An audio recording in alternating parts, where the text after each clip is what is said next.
A long, long time ago, UNC basketball was the king of Tobacco Road under the now late Hall of Famer Dean Smith, and nobody in North Carolina was ever supposed to challenge that. Then Mike Krzyzewski came along in 1980, 8 miles away, as the new Duke basketball head coach. After that, slowly but surely, the narrative began to change. Admirably, Coach K has made the most of the past 42 years battling the Tar Heels for the throne. Whether facing Smith, the now late Bill Guthridge, Matt Doherty, Roy Williams, or Hubert Davis for the first time on Saturday, it's safe to say the living legend has orchestrated his fair share of consistent success in the rivalry along the way. Also read. Duke's all-time most heartwarming Dean Dome wins with the Blue Devils' 87-67 start-to-finish blowout victory in Chapel Hill. Krzyzewski moved to 50-46 overall in the series.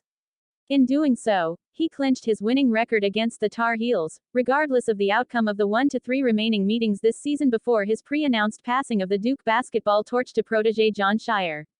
Before taking its whooping, UNC had planned to ignore the 74-year-old swan song altogether. The school refused to intentionally bestow him public gifts or gratitude for his service to both the game and rivalry over the years. But while the Tar Heels' eventual present was, well, less pleasant than those Coach K has seen elsewhere on his final trek around the ACC, he received one from them just the same.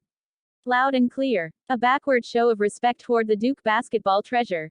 As Mike Krzyzewski stepped onto Roy Williams' court for the last time, Dean E. Smith Center patrons hurled one F-bomb after another at the man those folks long ago coined, Ratface.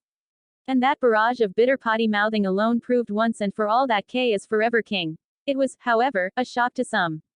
Even know-it-all ESPN commentator Jay Bilas was wrong in his prediction during an appearance on Pardon the Interruption this week leading up to his call of the Blue Blood clash. I think the UNC fans will be very nice and respectful at the start. But that'll end quickly, and they'll go back to the passion of the rivalry. Nope. The Tar Heel masses were neither friendly nor even mannerly, failing to exhibit noticeable decency at any point. Now, pay no mind to the wine and cheese ticket holders who might argue otherwise, for the Coach K chants weren't limited to the student section. No, the collective verbal attack reverberated throughout every inch of the dome upon the GOAT's arrival on stage. It almost felt as if the vulgar baby blue crowd would rather spend hours singing "Every Time We Touch" among Cameron crazies than even half-heartedly paying tribute to the person who has undeniably seized what was once UNC's presumed eternal crown. As for Krzyzewski, whose mere existence has arguably done more for the Heels' popularity than anyone else in history, he suggested to the media afterward that the pre-game ill-treatment from UNC supporters was anything but a surprise.